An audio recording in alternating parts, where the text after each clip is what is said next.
This is the Business Storytelling Show with Christoph Trapp. Name a top 20 storytelling podcast and a top 5% podcast globally. Christoph chats with thought leaders and experts to share tips and tricks that can help you tell your company's stories better to drive business results.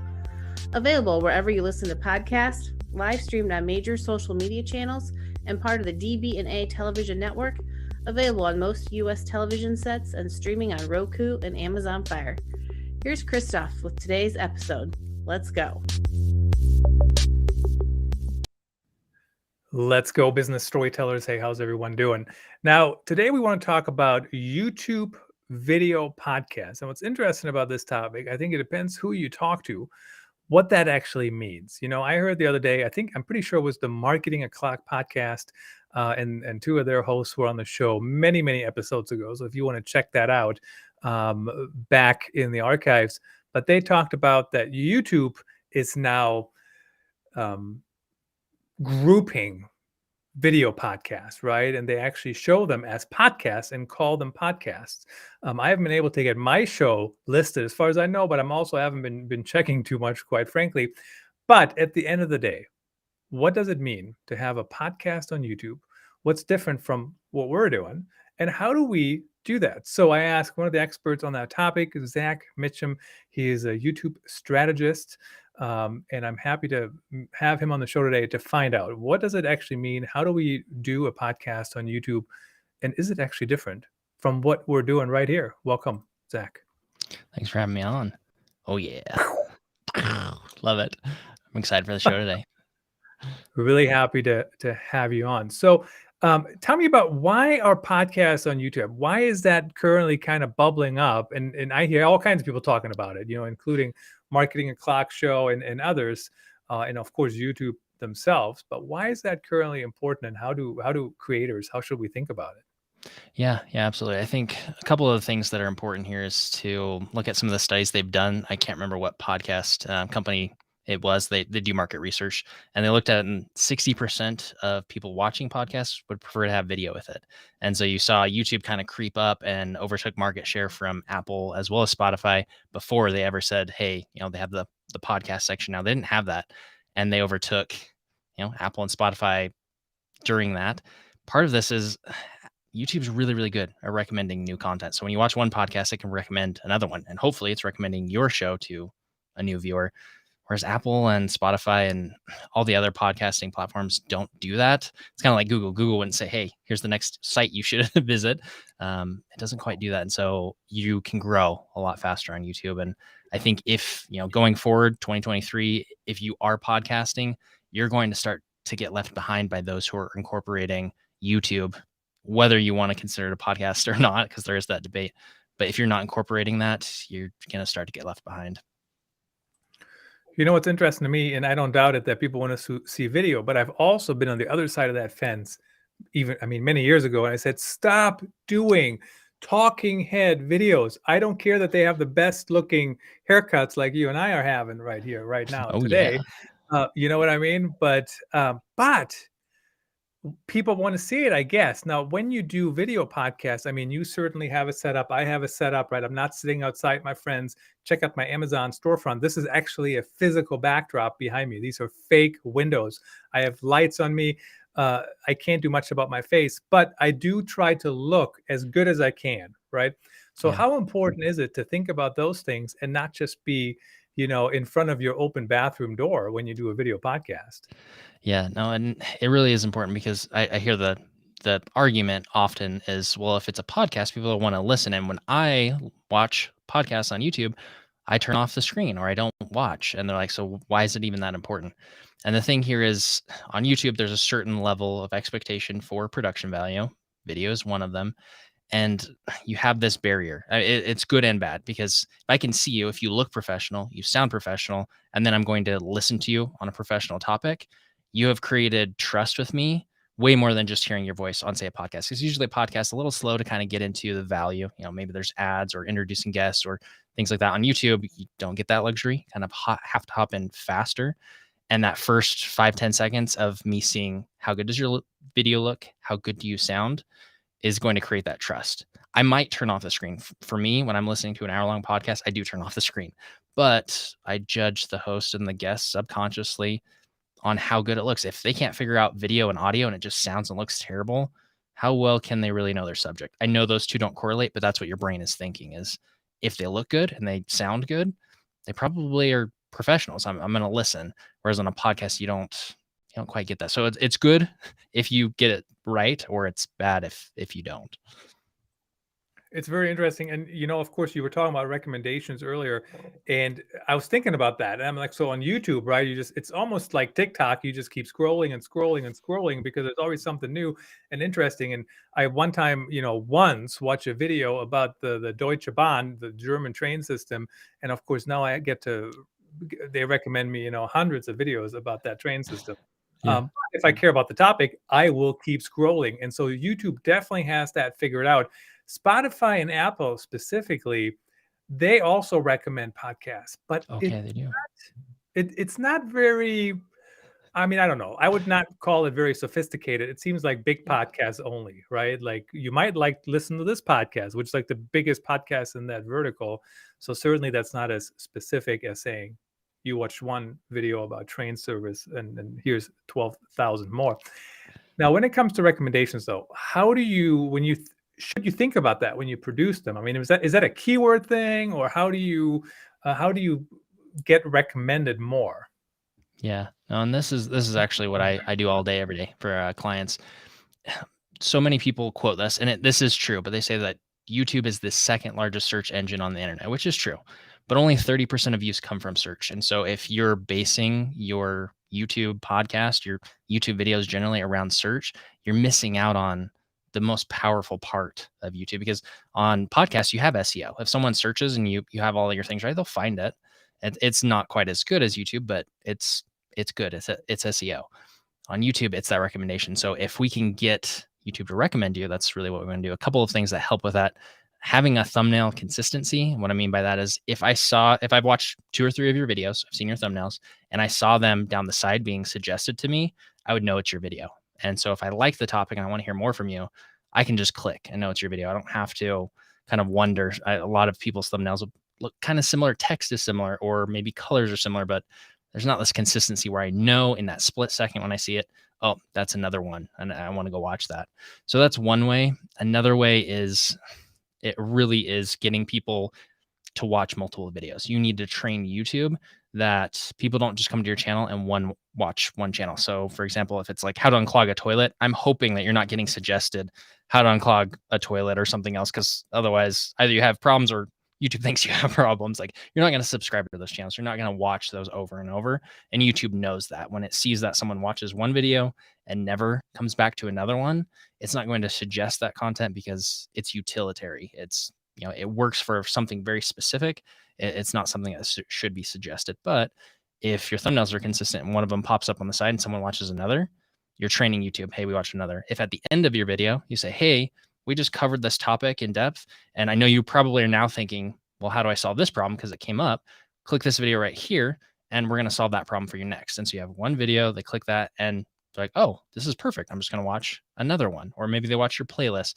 If you train YouTube to know that, hey, when someone watches one of these, they watch multiple. So we need to suggest more of them because it'll keep them on the platform longer. We'll get more watch time. There are a few more things that go into it, but that's really what you need to do. And if you can do that, YouTube will grow your podcast for you. You don't have to do the work. You don't have to send out the emails or the things that help podcasts. They do also help YouTube, but YouTube will do a lot of the work for you. And it sounds easy in theory, but of course that's much harder than it sounds, right? Because the thumbnail. So my thumbnail, it's the same picture for every show, except it has the guest, right? A new guest picture on it. So I think that's probably different enough. And it doesn't take me a lot of work because it's just a template and I dump in your picture, right? Every once in a while. I think your picture had like your microphone, right? So I had to crop it a little bit differently because when I got the background out of it, it didn't quite do as good of a job as I would have liked. So multiple videos. So what kind of watching multiple videos? What kind of strategies can we think about here? Some that come to my mind, I don't know if they even work, but like we're live, right? And I say stuff, well, when the marketing and clock crew was on the show, whatever many episodes ago, that might be worth watching if you're interested in that topic in more depth. We're not going to cover that whole topic. Does something like that work, or is that just me filling time? So that can work. You can have a card pop up on the video and do that. The problem is now you're interrupting the video. And if someone's leaving early, it's not people watch your video and then go to a new one. It's we're interrupting that. So if, for example, you want to mention that at the end, after we're all finished, say, hey, I know we mentioned this earlier. Here's that video. You're going to want to go watch it because it's going to help with whatever we covered. Then the percentage of people that make it to the end, they're still interested. Those are the people you want to attract anyway. They're going to go watch that next one. And so there are tactics like that. Like in the middle, I would more call out to like join my email list or something to that effect. But at the end, that's you want to get this cycle going. So basically, as Jen Vogel would say, the host of Real Talk, the Customer Insights show, every sentence in the email should have the goal of getting you to read the next sentence. So every word we say, the goal should be to let you keep watching. Because if you don't get to the end, right, like none of this matters, because at the end of the day, people aren't going to see it. Now, how do we tie it all together? So for example, I still am a big believer in live streaming these podcasts. And the reason is because live streaming used to be really hard, in my opinion. It's like, unbelievable. And today it's pretty easy. There's some technical issues that come up here and there, and things you're trying to fix in 2 seconds, but they take 20 minutes and you don't have the time to do it. But in general, it's much easier. So I still believe in that. And then I believe in getting it up as a podcast episode. So is that a good strategy here? Can I tie it together with my YouTube podcast, or how would you recommend brands go about creating a YouTube podcast? Yeah, no, absolutely. If you are live streaming, I think it's great because you can build some of this, community and interaction with people live. You can answer questions. The one problem is if you are live streaming it to YouTube, you can't cut out, and there is an exception to this. YouTube has an editor and you can cut out things in the beginning, but you can't really pull people in as well to the podcast because you have less time on YouTube. And so I wouldn't recommend live streaming it to YouTube. So first reason, you can't edit it. You can't really do what I would recommend for a standard podcast to keep people's interest, to make sure you edit out any of the things that maybe just are, fluff or air, or just, things that don't keep people's attention. You want to kind of snip those out a little bit. You do that in a normal podcast, but you want to be a little bit more, I guess, ruthless with it when you're doing it for YouTube. And then at the end, you need to be able to record a segment that says, hey, that next video type thing. So I wouldn't live stream to YouTube. The other thing is live streams on YouTube die really quickly. The biggest benefit of YouTube is that your videos live forever. You can get views on videos that are 10 years old and lots of views, not just some. But if you live stream it, YouTube doesn't treat it the same way as it does a video. And so you might have some that are the exception. I know a couple of people that I've watched live streams and they do continue on, but it is very, very small percentage that get a decent amount of views after about a week or two. So I would live stream everywhere, record it wherever you're live streaming from, and then edit it and then upload it as a video to YouTube. And that's kind of the base of the strategy I would use for that. Oh, okay. Ending the live stream on YouTube right now. How do I do that while we're live? I don't know if I can. So You're good okay. feedback. Now, Yeah. What? I said you're okay. You can always unlist it. So if you do live stream it, I wouldn't recommend it, but you can always unlist it later and then upload it as a new video. Well, and my philosophy, quite frankly, when it comes to content strategy is just because I'm doing something today doesn't mean I'm doing it tomorrow, right? Because there's always something to think about. How do we evolve? How do we move forward? Does it work? Does it not work? Et cetera, et cetera. Now, what I currently do, and I'll ask you a question about the process in a second, but I live stream to YouTube, and you're correct. Very, very few viewers on YouTube, honestly, but I also haven't focused on that necessarily. As much as other channels. I trim out the beginning later on, right? I add a card at the end, so I can do that relatively easily about a day later because it's processing, right? So I can't actually do that in the moment. But in my workflow, I could as easily, right, just stream this everywhere else, download the file, cut out the beginning at the very least, the countdown timer, and I would argue we don't have any fluff on here, right? Especially today with you, Zach. But in general, At the very least, I could not stream it. I'll just cut the beginning and upload it. I mean, would even that help already? Or am I making it too simple? Am I being too lazy? No, absolutely. That would help tremendously. The one thing that I will say for shows like this, I've seen one podcast interview that does phenomenal at this. His name's Jay Klaus, and he does a lot of post production. So for the average person, I don't recommend this, but he'll spend the first 3-5 minutes and he'll record him talking and kind of introducing the guest and pull out segments throughout. I'm actually had him on my podcast to learn how he does this, and it's a good amount of work. If you want the minimal work, find a clip in the last third of the video that is just absolute gold. It's just like, that's one of the best moments. Put it at the beginning and have some sort of, coming soon, 15, 20 seconds. And then it goes right into the podcast over that. It's not a lot of effort, and that'll hook people in. And we like these loops in our mind. We want to close this loop. So if you pull it from the end, not the beginning, the mistake I see is people pull it from that first couple of minutes, pull it from the end, and people will listen until they hear it again. So they can close that loop. And hopefully by the time you've hooked them in well enough, they'll watch the last few minutes. But they want to close that loop as long as it's keeping their attention.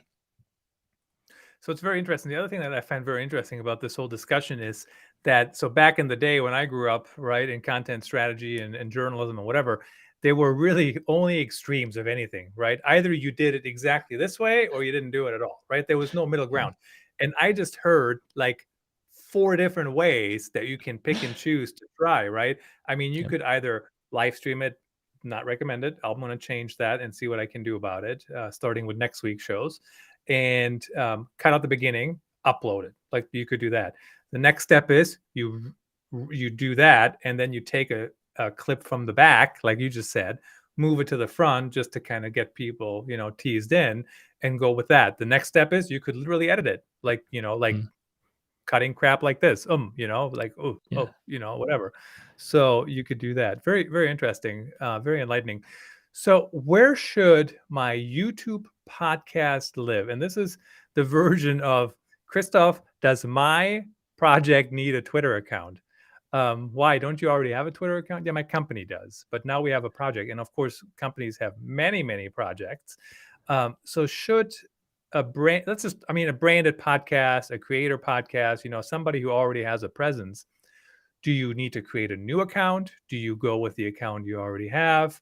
What goes into deciding where to post it?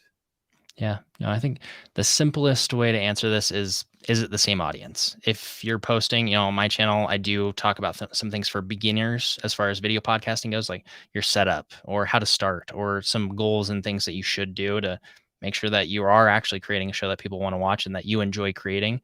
And it does have my podcast episodes as well, because those bring on experts, or it's me. I do one a week of each, or try to. The solo episode of me talking 30 to 60 minutes on a topic I feel like is important, or I have a guest that's absolutely going to help you with their tips. It's all the same audience. And so it's different lengths, but the audience is the same. And what most people don't realize is that 1 hour plus, 1 to 3 hour videos on YouTube is the fastest growing segment and the most likely to get recommended by the algorithm. So when they're like, oh, I need to take a clip and make it 5 minutes, or I need to take shorts and post them. Both of those have their place. And I've had a couple of people call me out because I'm not a big fan of shorts. They do have their place, but not in favor of post an hour video 7 days a week. That's optimal. That's not something most of us can do. That's not something I can do. But I would post an hour-long video over a short. Now, if you're not posting, a short can go in there. But the thing here is that if it's the same audience, you don't need a new account. The one thing I will say, though, is the biggest mistake I see is people treating the podcast like a podcast on YouTube. It is different. Each video is its own video. And so it's not episode 548. It's not the whatever show. It's not these things. It's what's the topic of the video? How does this help people? The thumbnail needs to portray that. The title does as well. And people are going to watch these out of sequence. And that's okay, because YouTube's going to recommend them. And so if you have 548 videos, one of those is going to relate better. And so hopefully YouTube is sharing whatever episode that is, and people are clicking on it. Now, if it's like, oh, episode 98, it's like, oh man, I missed so many in between there. Maybe I should go and find a different one instead. And you might lose them. Instead, it's not a show. It's these topics that are taking me through this journey. So one of the mistakes, but answer your question, as long as it's the same audience, it's okay. You know what's interesting about that too is I see some podcasts like traditional podcasts where they have whoever is on the show, right? So instead of like we have typically, my opinion is what you just said. What's the topic of the show, right? Yes, we care about the guest, but what's the topic? How to do a Mhm. YouTube video podcast, and then Zach Mitchem is talking about it, but it's not chatting with Zach Mitchem, right? I Yeah, mean, but a lot of podcasts do that, and I find it very annoying because, no offense to all their guests, but most of the time I have no clue who those people are, right? And and exactly. and Yep.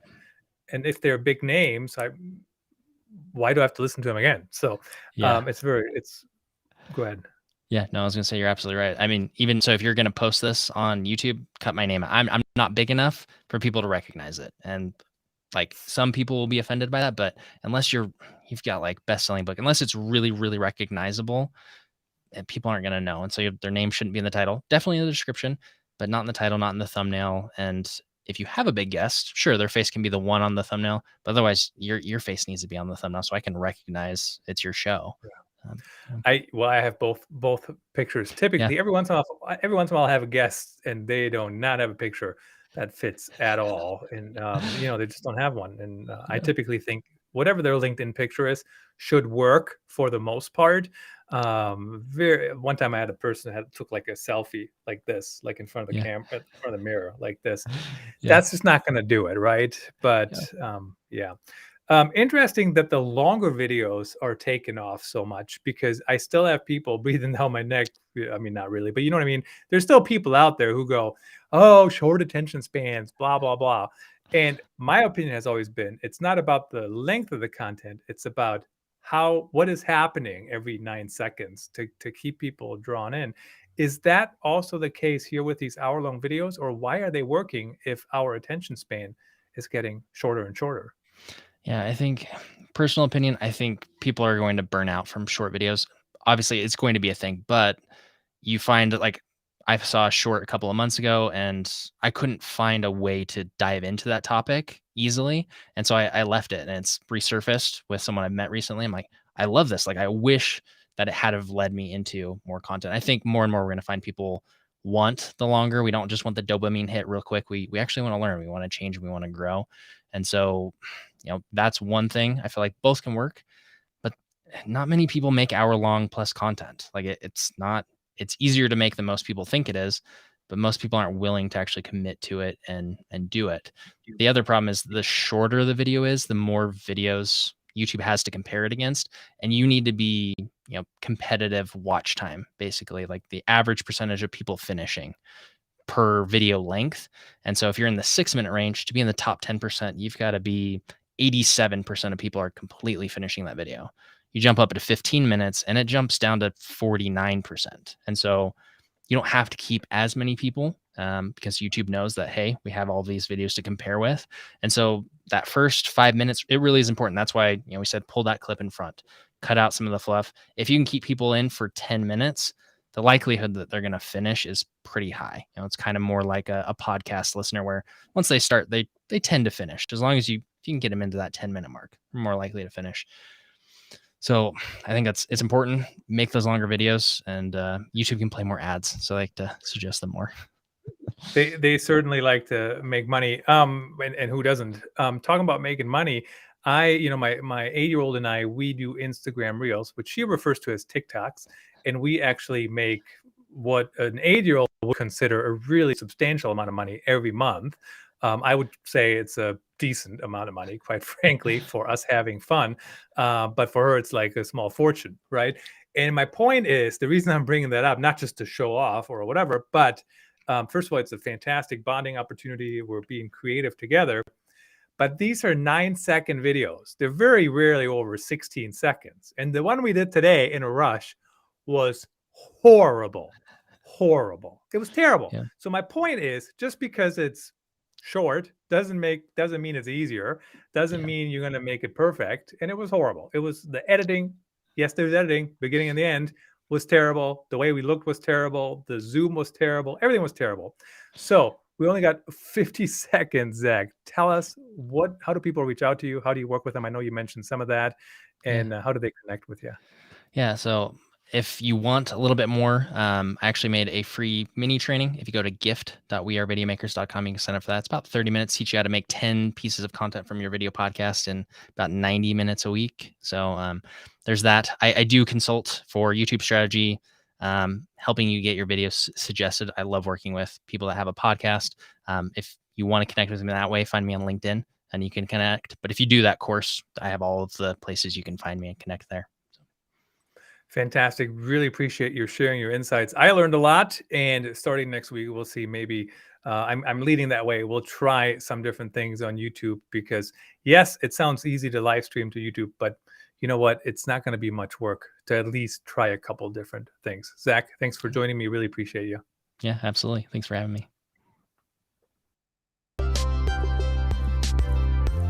That's a wrap. Thanks for tuning in. Please rate and review our show on your favorite podcast channels. And don't forget to share this episode with your networks. We appreciate you.